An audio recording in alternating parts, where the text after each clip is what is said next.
ہمیں یہ حکم دیا گیا ہے کہ تم نے اپنی ہر چیز اپنے رب کے حوالے کر دینی ہے۔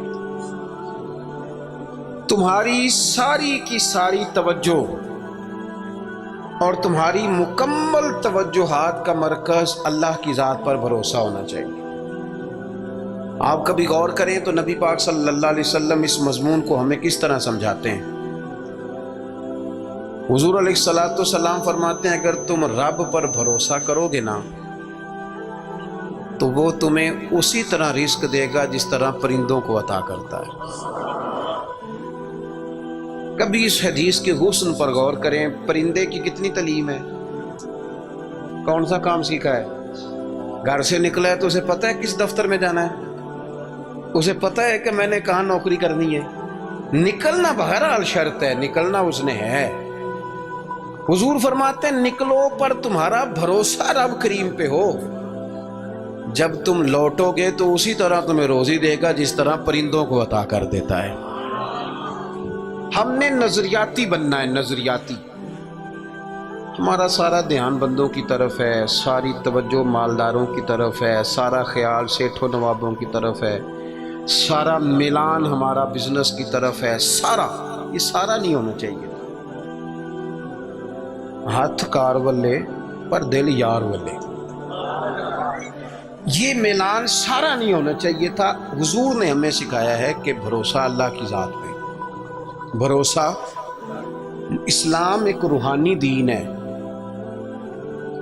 یہ آپ کو قلبی قرار دیتا ہے، سکون عطا کرتا ہے۔ آپ جب کچھ چیزیں اللہ پہ چھوڑ دیتے ہیں نا، بڑی ساری چیزیں دوستوں پہ نہیں چھوڑی، بڑی ساری رشتہ داروں پہ نہیں چھوڑ دیتے مجھے پہنچ پڑیں گے، بڑی ساری ماں باپ پہ نہیں چھوڑ دیتے، بڑی ساری جوان اولاد پہ نہیں چھوڑ دیتے، ادھر ادھر جو اتنی توجہ کرنی ہے تو سارا کچھ رب پہ کیوں نہ چھوڑ دیں، اللہ پہ کیوں نہ چھوڑ دیں۔ دیکھو اسلام کی جو پہلی جنگ ہوئی باقاعدہ، اور جس جنگ کے اندر اللہ کے فضل سے مسلمانوں کو وہ کامیابی ہوئی کہ اس کے اثرات آج تک باقی ہیں۔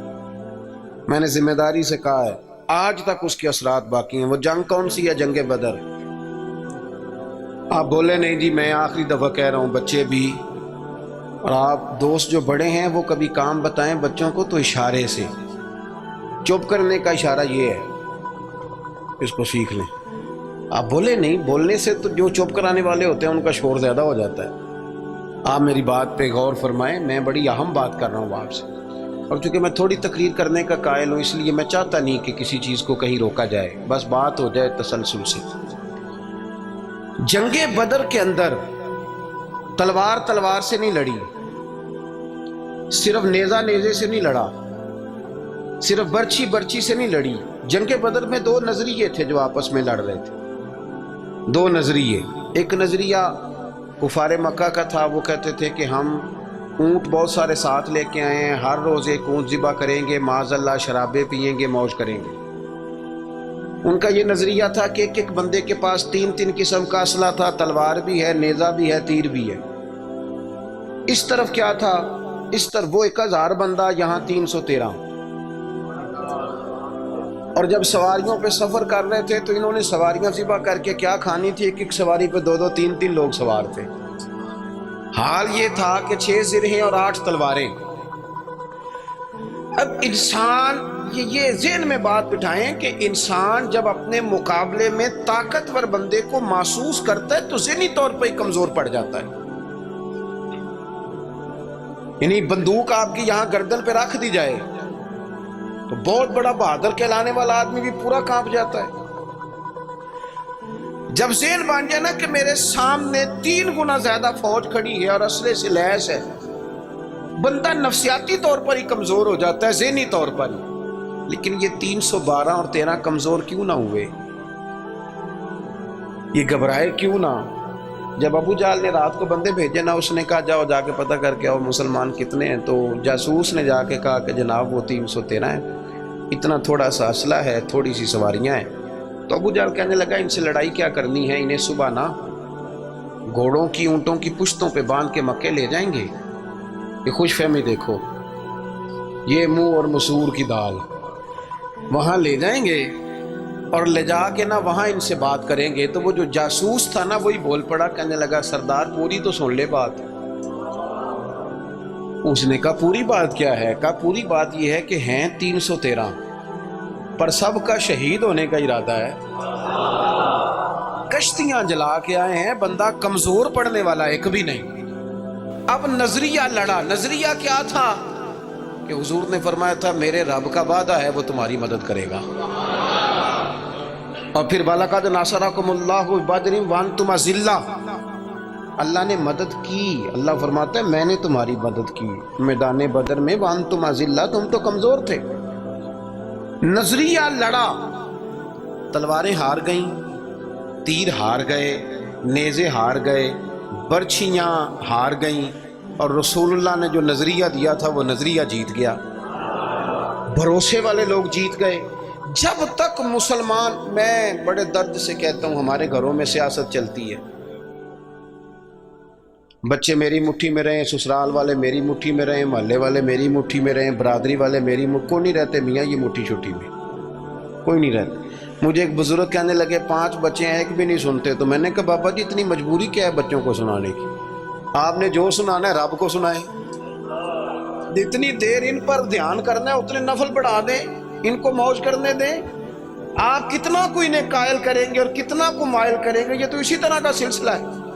جتنی سیاست ہم لڑاتے ہیں نا لوگوں کو سیٹ کرنے میں، اگر اس سے آدھا وقت بھی اپنے رب کو راضی کرنے میں لگائیں نا تو رب راضی ہو جائے تو لوگوں کے دلوں میں محبت پیدا فرما دیا کرتا ہے۔ نظریاتی بنے، توجہ، اتنی بندوں پہ توجہ کرنا، اتنی سیاست کرنا، اپنے آپ کو ہر وقت لوگوں میں گڈ بک میں، کوئی ضروری ہے کہ سارے لوگ ہمیں اچھا ہی کہیں؟ کوئی ضروری ہے؟ کوئی ضروری نہیں۔ کوئی ضروری ہے کہ ہر وقت آپ یہی کہیں کہ ہر کونے سے میری تعریف ہی اٹھے؟ کوئی ضروری نہیں میرے بھائی۔ نظریاتی ہو جائے، توجہ اللہ رسول کی جانب، توجہ اللہ والوں کی جانب۔ باقی یہ دنیا کی سیاست اس میں تھوڑی کمی بھی لائیں۔ دیکھیں رسول پاک صلی اللہ علیہ وسلم نظریہ کیا دیتے ہیں؟ ایک جنگ سے واپسی ہے، حضور آرام کر رہے ہیں، صحابہ تھوڑا سا ہٹ کے ادبن دور دور ہو کے لیٹ گئے، سرور کائنات علیہ السلام بھی آرام کرنے لگے تو تلوار اتار کے درخت کی ٹہنی سے لٹکا دی، حضور بھی آرام فرما۔ ایک بندہ آ گیا، تلوار اتار لی، حضور پر تان لی، اور محبوب علیہ السلام فرماتے ہیں آنکھیں سوتی ہیں دل تو میرا جاگتا رہتا ہے۔ اس نے تلوار تان لی۔ اللہ کرے میں آپ کو بات سمجھاؤں، بھئی اچانک کو یہاں بندوق رکھ دے، اس وقت ہم نے دیکھنا ہے کہ بلڈ پریشر کتنا ہو گیا ہے، پھر دیکھنا ہے کہ اس وقت خون کے مد و جزر کا کیا حال ہے۔ اچانک وہ دیکھو نا میرے عزیز، رات کو 2 بجے ویسے ہی چھت پہ بلی ہو اور بندے کو کوئی کہہ دے کہ چور ہے، تو مجھے بتائیں حال کیا ہوتا ہے؟ ویسے انسان کی نفسیات ہے نا۔ لیکن جو نظریاتی بندے نا، نظریاتی، ڈاکٹر نے کہہ دیا، ایک بندہ نظریاتی نہیں تھا، ڈاکٹر نے کہہ دیا تو ہفتے میں مر جائے گا، تو وہ 3 دنوں میں مر جاتا ہے۔ ایک نظریاتی ہے، ڈاکٹر نے کہا 1 ہفتے کے بعد آپ دنیا سے رخصت ہوں گے، تو اس نے کہا ڈاکٹر صاحب آپ جو کہہ رہے ہیں اپنے علم کے مطابق کہہ رہے ہیں، ہونا وہ ہے جو میرے رب کریم نے چاہنا ہے، یہ کئی سال بھی نکال سکتا ہے، شرط یہ ہے کہ ہم نظریاتی ہوں۔ ہماری سیاست ہی ختم نہیں ہوتی ہے کہ جگہ میں خود جاتا ہوں بندے راضی کر رہا ہوں، جہاں میں نہیں گیا وہاں بیٹا بھیجا، تو ولیمے پہ ہویا، چھوٹے بھائی سے کہا تو فاتحہ کہا، سارا دن بندے راضی کرنے میں وہ پھر نہیں راضی ہوتے۔ حضرت مولا علی فرمایا کرتے تھے یہ اس طرح ہے جس طرح چرواہے کی بکریاں ہیں، ادھر والی گھیر کے لاؤ تو ادھر والی نکل جاتی ہے، ان کو گھیرو تو ادھر والی نکل جاتی ہے۔ تو ضرورت کیا ہے؟ رب کی جانب توجہ کرنا، اللہ پہ بھروسہ کرنا۔ اس نے تلوار حضور پہ تان لی، اور بھائی کیا ہوا ہے؟ آپ کو عرض کیا آپ خاموش ہوں، اللہ آپ کو خوش رکھے اور یہ آنا جانا بھی بند کریں، آپ کو اللہ تعالیٰ بڑی ساری جزائے خیر دے۔ کچھ بندے بزدل ہوتے ہیں، انہیں تقریر نہ بھول جائے کہیں۔ آپ میری بات سنیں، آپ کی مہربانی، اللہ آپ کو سلامتی عطا فرمائے۔ میں نے جتنی بات کر لی ہے شاید اتنی بھی نہ کروں، اس سے کم کروں، لیکن چاہتا یہ ہوں کہ میری نہیں ہے نا، اللہ رسول کی ہے، تو اللہ رسول کی بات اپنے دامن میں بڑا ادب رکھتی ہے۔ عزیز بھائیوں، اس نے تلوار حضور پہ تان لی، سرکار نے مقدس آنکھیں کھولی تو میں بتا چکا ہوں کہ اگر ہم پر کوئی پستول تانے تو شاید سارا وجود کانپنے لگے. اس نے تلوار تانی، حضور کی مقدس آنکھیں کھلی، کہنے لگا آپ کو مجھ سے کون بچائے گا؟ قربان جائیں، حضور نے مسکرانا شروع کر دیا. زندگی نظریاتی بن جاؤ، زندگی ہنس کے گزر جائے گی ساری. لیکن اگر نظریاتی نہیں ہونا تو پھر تو بھائی کاروبار پہ نقصان پہ بھی ہارٹ اٹیک ہو جاتا ہے. پھر تو میرے عزیز نوکری سے جواب ہو جائے تو لوگ مریض ہو جاتے ہیں شوگر کے. اگر آپ نظریاتی ہیں تو جی لیں گے. اس نے کہا کون بچائے گا؟ تو محبوب مسکرا کے فرمانے لگے یہ تو نے عجیب بات کر دی، مجھے میرا رب بچائے گا. اللہ کے نام میں طاقت ہے، اللہ کے نام میں قوت ہے، اللہ بچائے گا. بس حضور کی زبان نور سے یہ جملے نکلے، اللہ بچائے گا. ان لوگوں سے ڈرنا چاہیے جو اپنے فیصلے رب کے حوالے کرتے ہیں. اچھا وکیل کرنے کے پیسے نہ ہوں، سفارش کے پیسے نہ، اور معاملہ اللہ پہ چھوڑ دیں، ان سے ڈرو. انہوں نے سب سے بڑے کورٹ میں مقدمہ دائر کرا دیا. حضور فرمانے لگے رب بچائے گا. بس ان لفظوں میں کیا اثر تھا، بندہ کانپنے لگا، تلوار ہاتھوں سے گر گئی. سرکار نے اٹھا لی، فرمایا لو بھائی مجھے تو رب نے بچا لیا ہے، اب تو بتا تجھے کون بچائے گا. آپ زندگی میں اگر نظریاتی ہیں تو آپ زندہ ہیں، اور اگر آپ لگے ہوئے ہیں کہ اوہو کیا بنے گا، میری کون سنے گا، گاؤں چھوٹا ہے، میں بات کر بھی لوں گا تو کہاں پہنچے گی، تو کون ہوگا، تو کیسے ہوگا، تو یہ تو کمزوری ہے. آپ کے ذمے تو کہنا ہے، پہنچانا تو اللہ کریم کی بارگاہ ہے، کرم کے فضل کا نتیجہ ہے یہ. اللہ بچائے گا. اس کے ہاتھ سے تلوار گر گئی، حضور نے اٹھا لی، فرمایا مجھے تو رب نے بچا لیا ہے، اب تو بتا تجھے کون بچائے گا. کہنے لگا حضور میں نے سنا ہے آپ بڑے ہی معاف کرنے والے ہیں، آپ صحیح بتاؤ. ایک بندہ میرے اوپر تانے پستول، تھوڑی دیر کے بعد قابو آ جائے تو وہ مجھے کہے جی آپ تو نیک آدمی ہیں چھوڑ دیں، تو میں کہتا ہوں قابو آ گیا تو میں نیک ہو گیا ہوں، پہلے تو بندوق لے آیا تھا. لیکن یہ حضور سید عالم صلی اللہ علیہ وسلم کے ضرب کی، حوصلے کی، اور محبوب کے دل نور کی بڑائی دیکھو کتنا بڑا ہے. اس نے کہا سنا ہے آپ معاف کر دیتے ہیں. فرمایا تو نے سنا ہے؟ حضور سنا ہے. پھر مسکرا پڑے، فرمانے لگے جا پھر میں نے معاف کیا، ہو گئی بات ختم. معافی تو یہاں پہلے ہے سب سے، جا معاف کیا. ایک تو اپنی زندگی میں توجہ اللہ پہ کریں، یہ چھوڑ دیں اتنی زیادہ سیاست، اتنا بندوں کے پیچھے بھاگنا، یہ تو تھکا دیں گے، یہ تھکا دیتے ہیں. ان کی ایک خواہش پوری کرو تو یہ دوسری. میں آج ہی پڑھ رہا تھا، حضرت سعید ابن مسیب کہا کرتے تھے یا اللہ یہ بڑوں کی آرزوؤں سے بھی بچانا، ان کی آرزویں بڑی ہوتی ہیں، روز نہیں ایک آرزو. اور حضور دعا مانگا کرتے تھے. نبی کریم علیہ السلام مسند امام احمد بن حنبل میں موجود ہے، اللہ کے محبوب فرماتے تھے اے اللہ اس آرزو سے بچا جو آرزو ایک اور آرزو میں مبتلا کر دے، وہ خواہش جو اور خواہش میں ڈال دے. تو ایک تو توجہ اللہ پہ کریں. دوسری بات، زندگی کو بود و باش کو اس کو سادہ کریں. سرور کائنات صلی اللہ تعالی علیہ وسلم کا کمال یہ تھا کہ لوگ نا حضور کے ساتھ ڈیل کرنے میں آسانی محسوس کرتے تھے کہ حضور سے بات آسانی سے کی جا سکتی ہے. سرور کائنات بات سنتے ہیں. یہ جو ہمیں شوق ہے نا سہولتوں کا، یہ ضرور لیں، کوئی بھی سہولت منع نہیں، لیکن اپنے آپ کو سہولتوں کے ساتھ زندہ رکھنا ہے. ہم نے نا کچھ آسانیاں زیادہ جمع کرنی شروع کر دی اپنے ڈرائنگ روم میں. سردیوں میں ہیٹر ہے، گرمیوں میں اے سی ہے، اور ہر شہر ریموٹ کنٹرول ہے، اٹھنا نہ پڑے بیڈ سے، توبہ توبہ. اور واش روم بھی اٹیچ ہے. اتنی سہولیات جمع کرنا چاہتے ہیں، بس نہیں چلتا، ورنہ جو ہم لا سکتے ہیں وہ تو ضرور آتا ہے. اس سے زیادہ جب آپ اتنی آسانیوں کے عادی ہو جاتے ہیں نا میرے عزیز، تو پھر آپ نظریاتی نہیں رہتے، پھر آپ کو قابو کیا جا سکتا ہے. پھر تو ڈاکٹر کو بھی اے سی دے کے تحفے میں تو مرضی کی دوائی لکھوائی جا سکتی ہے. حالانکہ اس معاملے میں سفارت چلنی چاہیے، صحت والا معاملہ تو ٹھیک ہونا چاہیے نا. لیکن ڈاکٹر اگر بڑا ہے تو اسے چابی دیں کمپنی والے گاڑی کی، تو اسی کمپنی کی دوائی لکھ دے گا، اللہ ماشاء اللہ. جب آپ نظریاتی ہیں، تھوڑے پہ آپ کو گزارا کرنا آتا ہے. حضور صلی اللہ علیہ وسلم نے نا ہمیں اپنی سیرت کے تعلق سے جو دوسرا بڑا نظریہ دیا وہ یہ ہے، آپ کو میری باتوں کی سمجھ آ رہی ہے؟ جو نہیں بولتے انہیں بھی آ رہی ہے۔ حضور نے ہمیں اپنی سیرت نور سے ایک پیغام دیا ہے کہ دنیا میں تمہارے مکانات نہیں، تم نے یہاں رہنا ہے مسافروں کی طرح۔ تمہارے لیے نا عالی شان محلات اور تمہاری مرضی کی آسانیاں اور سہولتیں وہ ساری رب نے جنت میں تمہارے لیے تیار کی ہیں، وہاں تمہیں من چاہی چیزیں ملیں۔ یہاں تم نے مسافروں کی طرح، کن فی الدنیا کانک غریب و عابر سبیل، مسافر کی طرح، راہ گیر کی طرح وقت گزارنا۔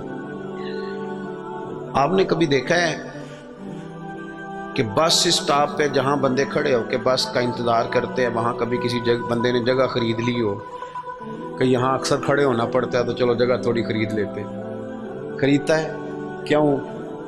اسے پتہ ہے کہ بس آئی تو میں نے چلے جانا ہے۔ پلیٹ فارم پہ، ریلوے اسٹیشن پہ کبھی کسی بندے نے جگہ خریدی ہے کہ یار اکثر آنا جانا پڑتا ہے تو چلو تھوڑی خرید لیتے ہیں؟ کبھی خریدی ہے؟